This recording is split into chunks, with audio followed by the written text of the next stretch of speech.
কাউকে চেনো ওই অটোর ডাবলাদা? অটোর কাউকে চেনো?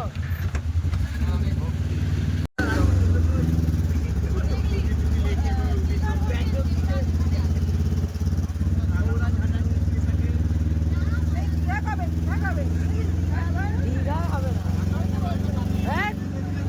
আবার দীঘা কবে? ও তুমি যাবে, আমি যাব একবারে ডাইরেক্ট ডিসেম্বর মাসে। তিরুপতি তিরুপতি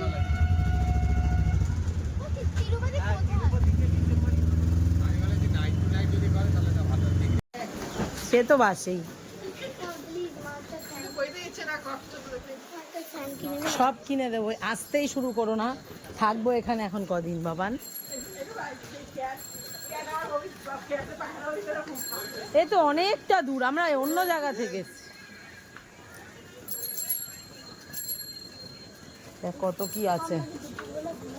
হ্যাঁ আজকে তো ঘুমোতেই হবে, সেই কখন উঠেছি। তাও দুবেলা কি ঘুমাই বাবান।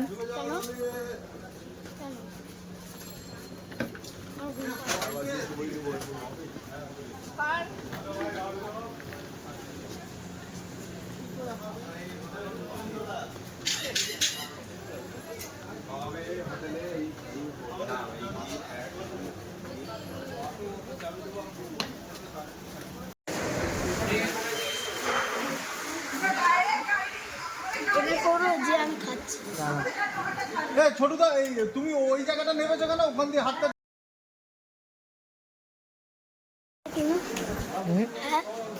না, ফ্যান আমি কিনবো না। কেন বাবা, একবার কিনলাম নষ্ট হয়ে গেল। না না, আমি গিয়ে খেয়ে স্নান করবো।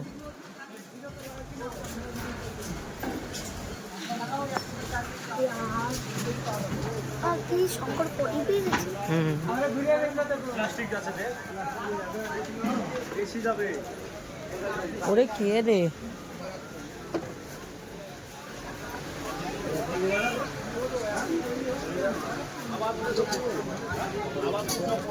কি রোদ দেখ বাবান। হ্যাঁ আছে দোকান ছোট।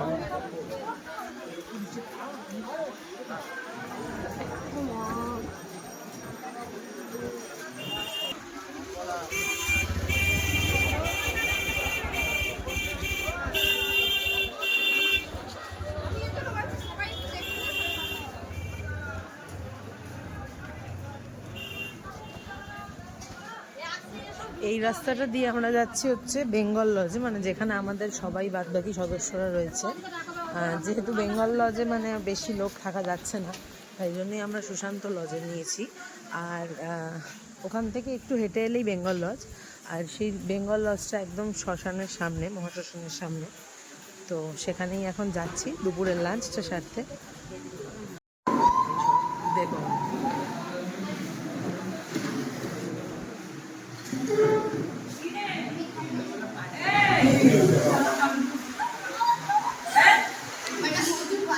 হ্যাঙাস না, বেরিয়ে এসে থাপ্পড় দেবে।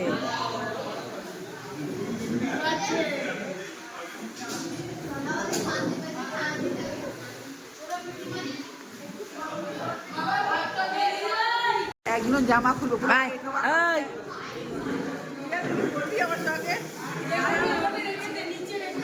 আয় এনে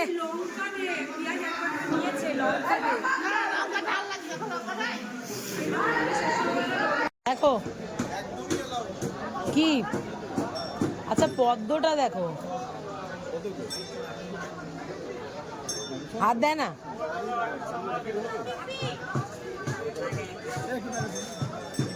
কি বলছে?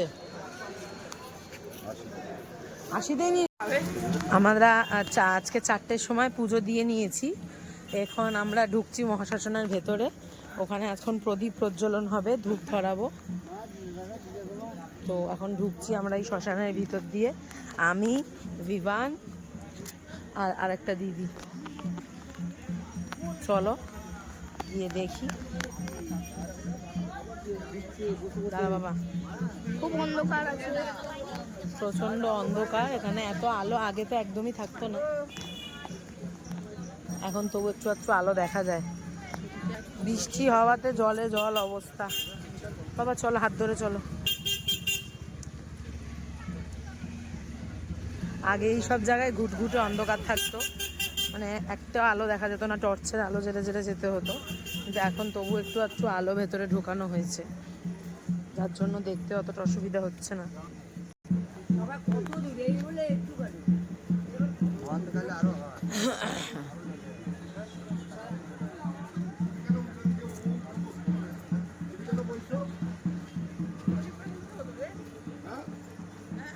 হ্যাঁ, আবার জুতোটা যদি কোথাও ওখানে খুলতে হবে অন্ধকারের মধ্যে, কোথায় খুলবো?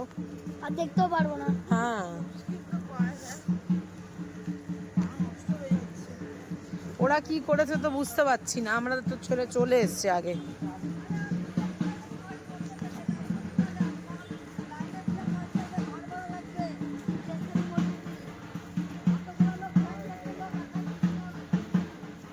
নাচানাচি। ওই দেখো, এবার ছবিগুলো দেখো। দাঁড়াও দাঁড়াও,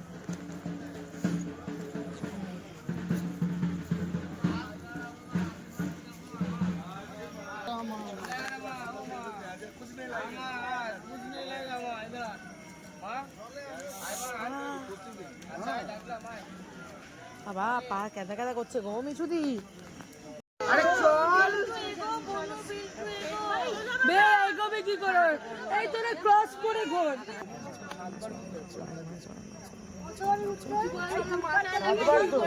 চলো হাঁটো। দাঁড়া বাবা, ধূপ সোজা ধরবে।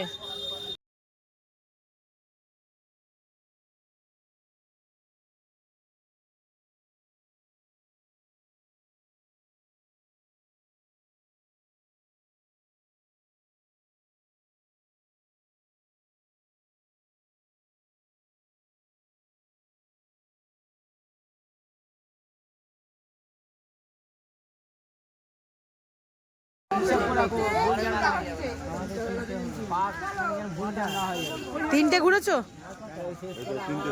যাও। অসন্তু, আর তো কেউ বাকি নেই, হাঁটা দি। দেখি পাকাদার একটা হালকা তুলে নি।